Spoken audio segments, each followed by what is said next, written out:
Okay.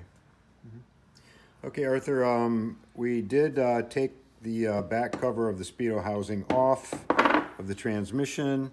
It came off nice. Tons and tons of silicone. They must have used like full tube just on the back of this. Anyways, this gear is fine. Everything internally looks fine. We took the inspection cover off the top of the rear output shaft casing as well. Everything looks fine in there.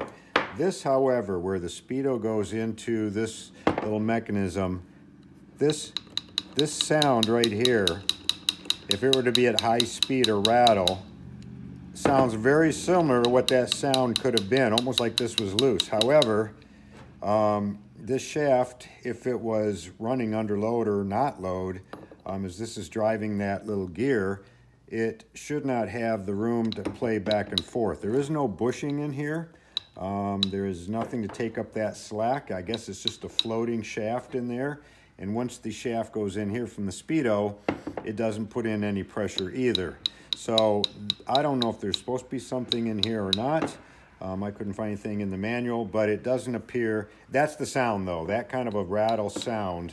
It shows no damage on any of the gears that we could find.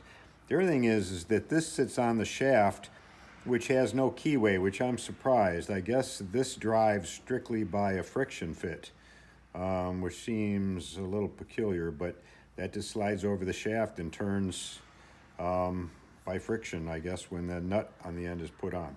Anyways, any thoughts you might have? I don't know if there's supposed to be something in here, but that's kind of the sound, and that's about where it is from when it's inside the, I guess it goes this way, inside mounted.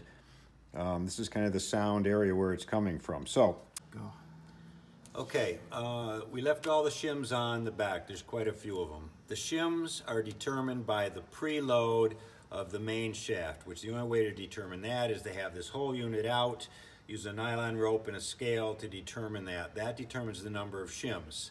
This, apparently, this gear that drives the speedo cable is friction fit.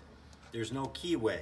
So what I'm thinking is the number of shims might create too many shims would create not a snug enough tight fit on here, which is causing this to possibly spin and then cause that rattle because there's too many shims to tighten this down. Because this has got to be a friction fit. There's no keyway or anything on here. So that's got to be something that's tightened with this nut when the whole assembly goes together.